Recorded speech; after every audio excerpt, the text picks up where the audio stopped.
where the material's missing out of there. Yeah, craters. We might as well cut that fucking rib out of there. Stick around until the end for a big announcement. I'm Taryn, this is Logan, and this is Max. Our life rarely goes as planned, and this story is no different. But we are determined to rebuild our beautiful steel boat, even stronger than she was before. And we're bringing you along with us. Remember that random pipe we had in our chain locker? The one that seemingly led to nowhere? And remember when we cut it right out and repaired the hole where it had come through into the V-berth?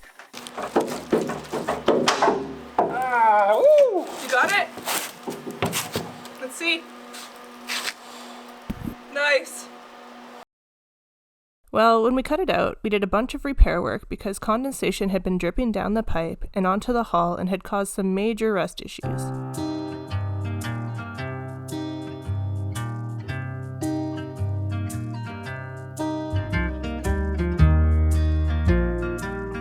So we decided to replace part of the bulkhead and run some beads where the hull had rusted in order to add more material back into the hull and strengthen it again.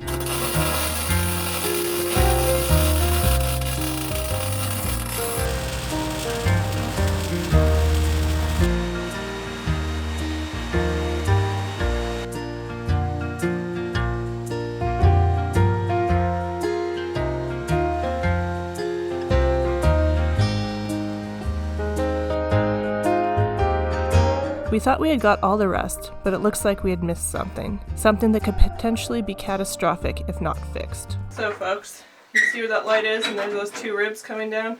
Right in front of those two ribs, right down in that corner, right there, that is where the rust is. By the time that this was found, we had done so much work around the area that fixing it was becoming quite the conundrum. Not to mention it couldn't have been in a more difficult place to access. Okay, it's really hard to see, but there's a weld in there that looks pretty eaten away. Oh yeah, you can see the hole. So that's the limber hole. Oh, okay. So oh yeah. See those two, just like where Craters. The material's missing out of there. Yeah, craters. Everything's upside down and backwards, so I can't really explain it. But from the one on the top is actually the bottom, because we're looking in a mirror. So the one on the top is the one I'm most worried about. And it is quite deep. The weld is pretty much gone there. I've cleaned out all the material, like all the rust and stuff. Okay. Today I was trying to get it finished so that we were prepped and ready for paint inside here. It's not going to happen. After finding that and not really knowing what to do about this new problem, because we have to cut this rib out here to access that. And it's not that easy, because you can't get tools in here to cut this out. It would have to be done with the plasma, and then there's the chance we're going to gouge the hull. So the pipe that has caused all the damage down here and the pad welding we had to do has also caused this damage. And that is all gone now, but deciding the way to go about fixing this issue wasn't straightforward. Like, what if it's gone through the hull? We might as well cut that rib out of there. Or bend a rod and just try and weld it. I mean, you could. And burn a lot of paint. Yeah. And the thing I'm worried about is it actually creating another pinhole. I think you'd still have to cut the rib out to do that. Why? To get the 6011 in there and be able to see it well enough. Oh, you'd be doing it blind for sure. What's the worst that happens if we do that? Burns through the hull. And then we have to cut a patch out and replace it. What's the worst that happens if we don't do it? We have a leak and we have to haul out and repair it. Which means taking all of the spray foam out. And taking the whole V-berth apart again. Yep.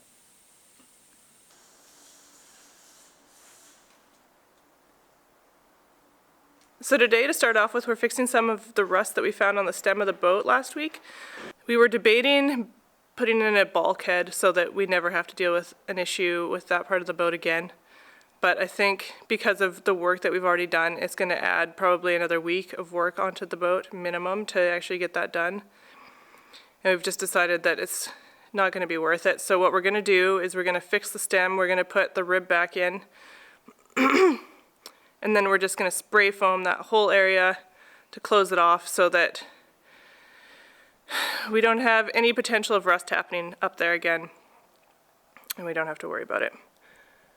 But I think that's the plan. It's because it's right at the front of the boat, which is the area that has the highest chance of impact. It's like a stressful decision to make. And also because we should have done it months ago when we were fixing the chain locker and didn't. So it is what it is, but that should be hopefully the last bit of rust forward, and then we can actually start putting the cabin back together. Logan's going to use the plasma cutter, which is kind of scary because it's harder to make sure that we don't accidentally blow a hole through the hull while he's doing that. But it's also a better option than trying to get a zip disc in there because it's just impossible because the space is so tight. So that's what we're doing, is hooking up the plasma cutter. Logan's going to plasma cut out part of that port side rib there, and then stick weld along the stem there and hope it doesn't blow through. Clean it up, and then put the rib back in.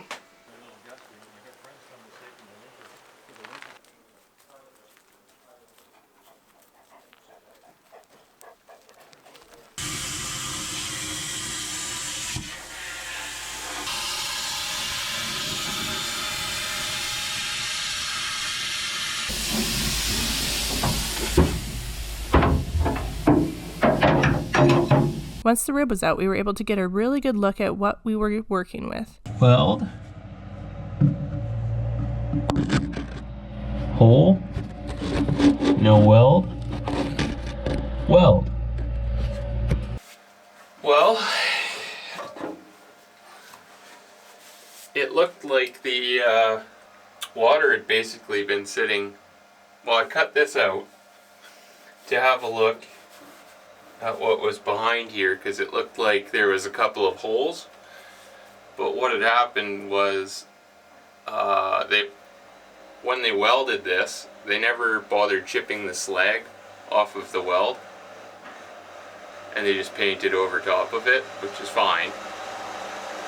But somewhere, like the slag, when it hardens, like after you weld and it cools, it cracks and leaves lots of gaps and stuff in it, so it should be chipped off. But I think what had happened was the water or condensation that was dripping down here through the years has gotten into the underneath the slag and it's eaten the weld out.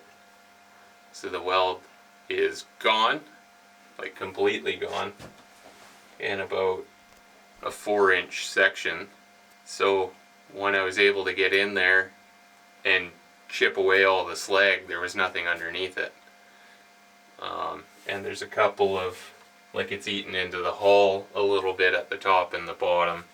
And some of the weld up above and below is pretty eaten away as well. So a shitty spot, and it's hard to clean.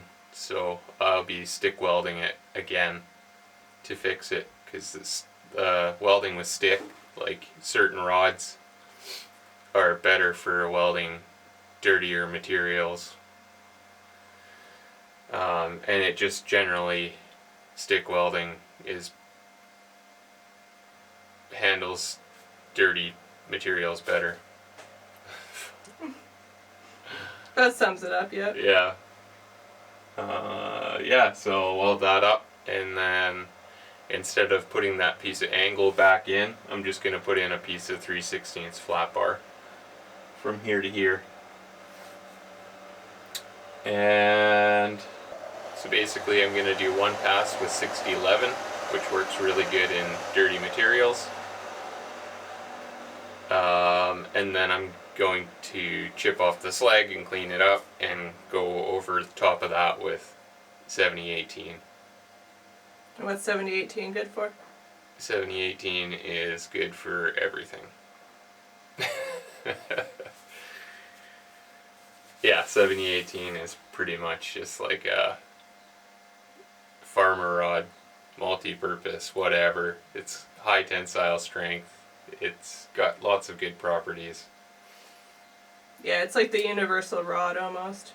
Yeah. For mild steel. For mild steel, yeah. And it's fairly inexpensive, and we have lots of it. Yeah. So this is 3/32, which is a really small rod Yeah. to get into that tight V. Mm-hmm. And once I run a pass of that and I'm happy with it, then I will get Taryn to turn the welder up. Mm-hmm. And I'll hit it with the 7018. So, and that's 5/32. I'd use 1/8, but I don't have 1/8 right now, so that'll work fine.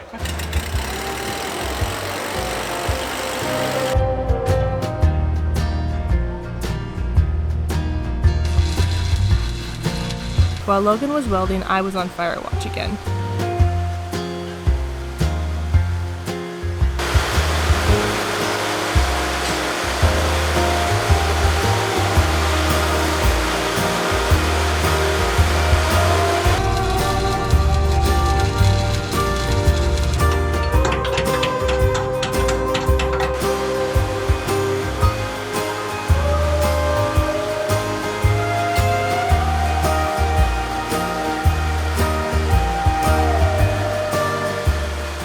First pass with the small rod was way too hot. Oh yeah, it didn't burn through. It was fine on the outside where I was at, so... Yeah, because I was trying to keep it up against the Oh, on the stem. stem, yeah. And then you did a second pass with 7018 over top. Yeah. Now what, you're just making a new rib piece? Yeah, I'll make the new piece. And then we'll fire that up and weld in another piece. Call her good. Perfect.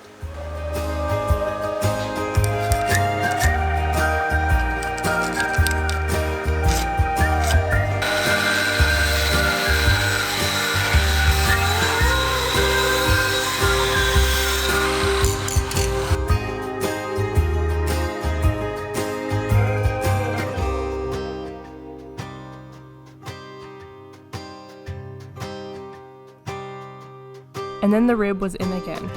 Woot woot. That's it. I mean, it's not the prettiest work I've ever done, that's for sure. But it's functional. But I didn't undercut the hull, which was the important thing Mm-hmm. that I was really trying not to do. Yay. So, yeah. That's done. Sweet. We are going to be renaming the boat. And we need your help, because we really suck at coming up with a name that we can agree on.